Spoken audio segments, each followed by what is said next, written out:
नमस्कार, स्वागत है आपका। मेरा नाम है विपिन विभाग। मेरे साथ मेरे सहयोगी सादाब रिजवी। धन्यवाद।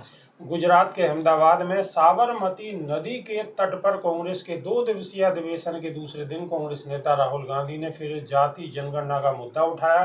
उन्होंने कहा कि सभी को पता होना चाहिए कि देश में कितने दलित, पिछड़े, आदिवासी, अल्पसंख्यक और गरीब सामान्य वर्ग के लोग हैं।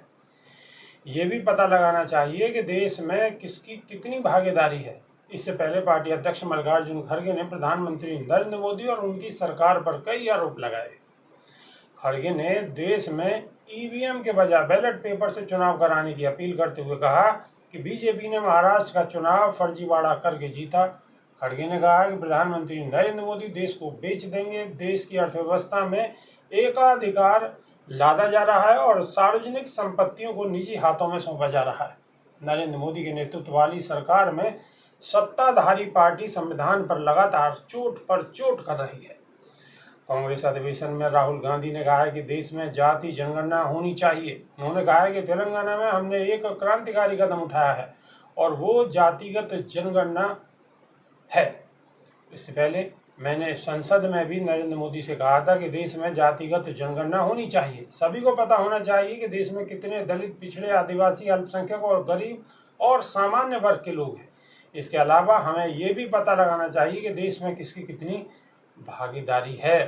राहुल गांधी ने कहा है कि लेकिन मोदी जी ये साफ कह दिया है कि वे जातिगत जनगणना नहीं कराएंगे। सादाब रिजवी जी, सीधा सीधा मोदी, प्रधानमंत्री मोदी और अमित शाह के गृह प्रदेश से कांग्रेस को जो एक मौका मिला है वहाँ अधिवेशन करने का, और उसके बाद उन्होंने जो सवाल उठाए हैं वो कहीं ना कहीं गहरी चोट कर रहे हैं। देखिए, अधिवेशन कोई नया नहीं है। गुजरात के अंदर 84वां अधिवेशन है विभाग जी, और 84वें अधिवेशन के दौरान हमेशा से हर साल वहाँ पर अधिवेशन होता चला आ रहा है। पुरानी प्रथा है, पुरानी परंपरा है, उसी को आगे बढ़ा रहे हैं राहुल गांधी। लेकिन इस अधिवेशन के जो गुजरात अधिवेशन है, इसके कुछ मायने अलग होते हैं। यहाँ से जो राजनीति है वो बड़ी स्वच्छ राजनीति शुरू से की जा रही है।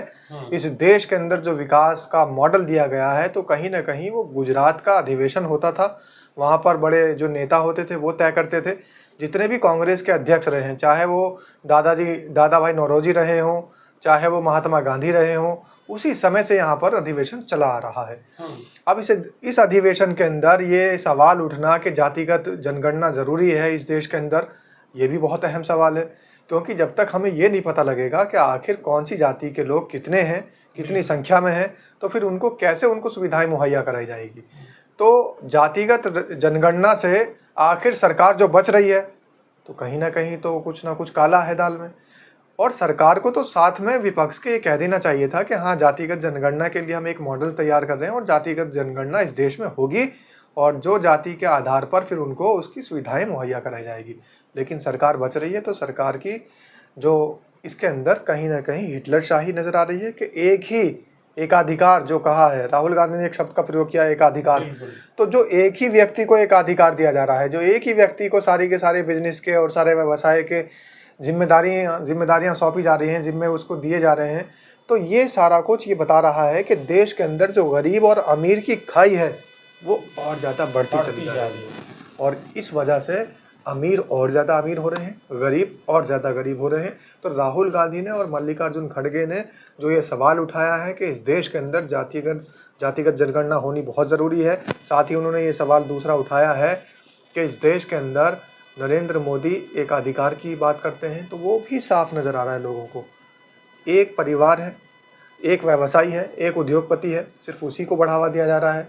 तो चंद उद्योगपतियों को, चंद व्यवसायियों को बढ़ावा देकर इस देश का भला नहीं हो सकता। इस देश के तमाम उद्योगपतियों का भला होगा, तमाम व्यवसायियों का भला होगा, तभी देश आगे बढ़ेगा। तभी देश आगे बढ़ेगा। 140 करोड़ के देश में अगर 2, 4, 6 बिजनेसमैनों को ही सरकार आगे प्रमोट करेगी, आगे बढ़ाएगी, उनका ही ध्यान रखेगी, तो देश का विकास संभव नहीं है।